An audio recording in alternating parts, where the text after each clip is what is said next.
దయచేసి ఈ వీడియో చూడకండి. ఏం నమ్మాలో చెప్పండి, నమ్మేస్తాం అనే వాళ్ళకు అస్సలు నచ్చని వీడియో ఇది.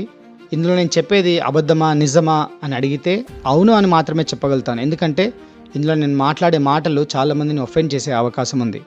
కాబట్టి ఈ వీడియో చూడకండి. యుగాలు మారుతాయి, నాగరికతలు మారుతాయి, అన్నీ మారుతాయి, కానీ ఒక్క విషయం మాత్రం ఎప్పుడూ సేమ్ లూప్లో ఉంటుంది. అదేంటి అంటే, ఎక్కడో సింహాసనం పైన కూర్చున్న కొంతమంది వాళ్ళ ఈగో కోసం అవ్వచ్చు, లేదంటే వాళ్ళ హక్కుల కోసం అవ్వచ్చు, లేదంటే వాళ్ళ అత్యాస అవ్వచ్చు, వాళ్ళ పర్సనల్ లేదంటే వాళ్ళ ఫ్యామిలీకి సంబంధించిన విషయాల్లోకి మొత్తం ప్రపంచాన్ని లాగుతారు. కానీ అలా జరిగే రభసలో లేదంటే యుద్ధాల్లో బలయ్యేది ఎవరు? సామాన్య ప్రజలు.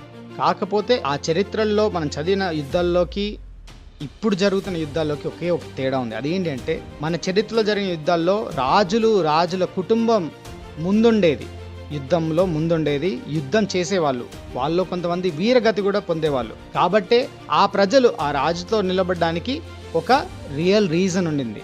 అందుకోసమే ఇద్దరు దాయాదుల మధ్యలో గొడవ అయినా కూడా పాండవుల గురించి లేదంటే దుర్యోధనతో పాటు యుద్ధ భూమికి వెళ్ళిన వాళ్ళు తమ రాజుల పిల్లలతో పాటు వెళ్ళారు. అంటే అందరూ సమానంగా తమ జీవితాన్ని ధారపోశారు.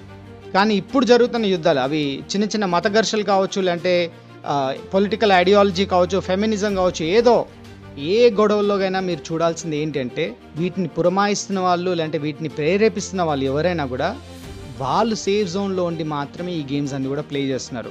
మనమందరం కురుక్షేత్రం గురించి లేదంటే కురుక్షేత్రం జరిగిన సంగ్రామం గురించి ఎంతో ప్రౌడ్గా మాట్లాడుకుంటాం, అందులో తప్పులేదు. అండ్ ఇప్పుడు నేను చేసిన ప్రశ్నని కేవలం ఒక ప్రశ్నలాగే తీసుకొని మీకు సరైన సమాధానం దొరికితే తెలిస్తే నాకు కామెంట్స్లో చెప్పండి, నేను నేర్చుకుంటాను. మీకు ఆ విషయం తెలుసు. ఇక్కడ నేను చెప్తున్న పాయింట్స్ మీలో ఉద్రేకాన్ని పెంచడానికి కాదు, కేవలం ఒక ప్రశ్నలాగా మాత్రమే అడగడం జరుగుతుంది. అదేంటి అంటే, ఇద్దరు దాయాదుల మధ్యలో గొడవలో 18 రోజుల్లో లక్షలాది మంది సామాన్యులు చనిపోయారు. మనకు పాండవులు తెలుసు, కౌరవులు తెలుసు, అందరూ తెలుసు.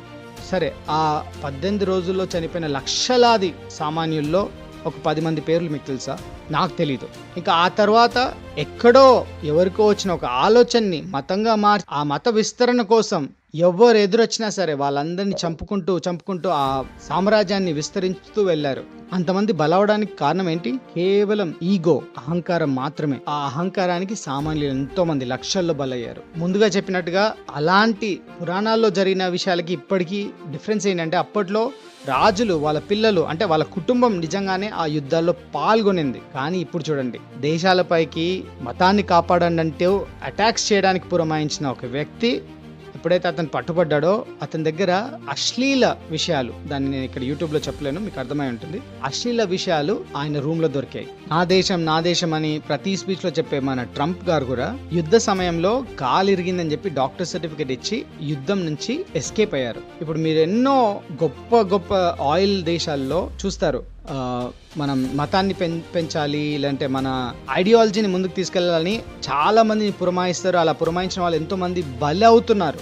కానీ వాళ్ళ సొంత కొడుకులు, కూతుర్లు, అల్లుళ్ళు వీళ్ళందరూ ఎక్కడుంటున్నారు? అమెరికాలో, యూరోప్లో మంచి విలాస్లో ఉంటున్నారు. నిజంగానే వాళ్ళు చెప్పే దాంట్లో వాళ్ళకి నమ్మకం ఉంటే వాళ్ళ పిల్లల్ని కూడా అందులో పంపించాలి కదా. అలా ఎందుకు పంపించట్లేదు?